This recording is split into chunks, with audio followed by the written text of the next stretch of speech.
Hello, this is Mark Denham, radio presenter, audio producer, and voiceover artist, as well as podcaster too. This is the audio journey where we're teaching you from the basics up to some of the more advanced things.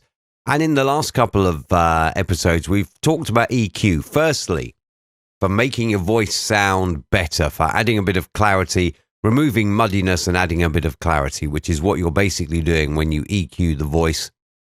And as we discussed, there is no one-size-fits-all. We've also looked at EQ as a production tool as well, and how you can use it to alter the sound of a voice for any given situation.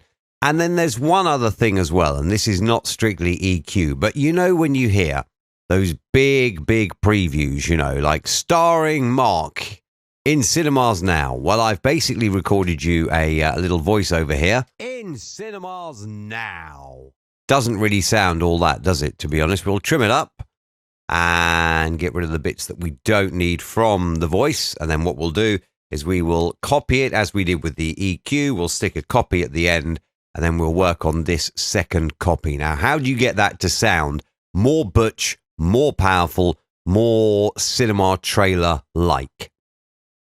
Well, the first thing I would do is I would go in and I would add on some pitch shifter from the time and pitch selection. Let's loop this so we can just play with this bit.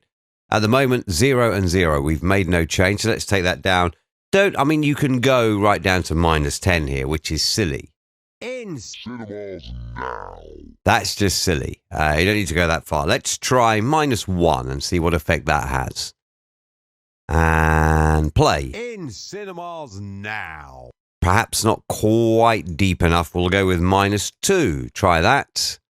In cinemas now. Oh, try again. In cinemas now.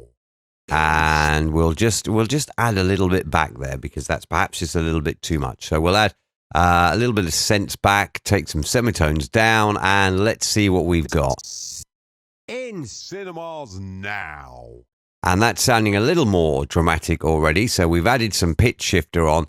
Now let's beefen up the voice by adding many of them. Modulation and chorus. We'll go with the default chorus, but we will increase this to 5 voices. What this basically does is it creates you many copies of your original recording, slightly off from each other. So you get in effect, you get a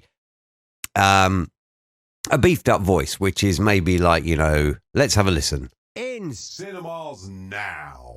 And you can hear now you've really fattened that up by adding on those extra voices as well.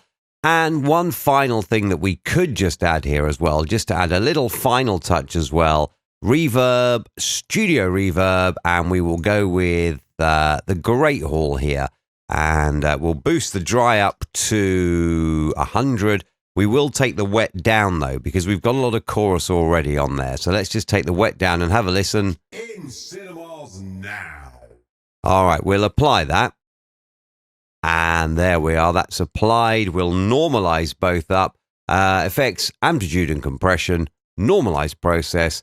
Normalize to -1 decibels. And off we go. Let's have a listen to the firstly untouched version, and secondly the beefed up version. In cinemas now. In cinemas now. And there you hear the difference between the two. Just what's that, less than 5 minutes, and we've created a cinema trailer type voice. Wouldn't use it with overkill through a whole if you're doing a promo or anything like that. I wouldn't use it for the whole thing. But it's certainly something you could use to add a little bit of impact to your promo that you are creating. In cinemas now. In cinemas now. There you go.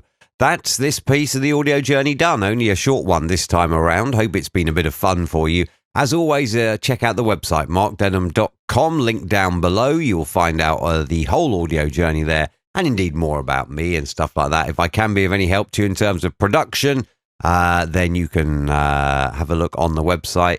Again, link below for radio imaging, DJ drops, podcast production, commercial production, all that sort of stuff I can do. You can have a look on the website. And also, as always, if you do have any questions, stick them in the comments below and I will get back to you. Have fun and go and produce some amazing audio.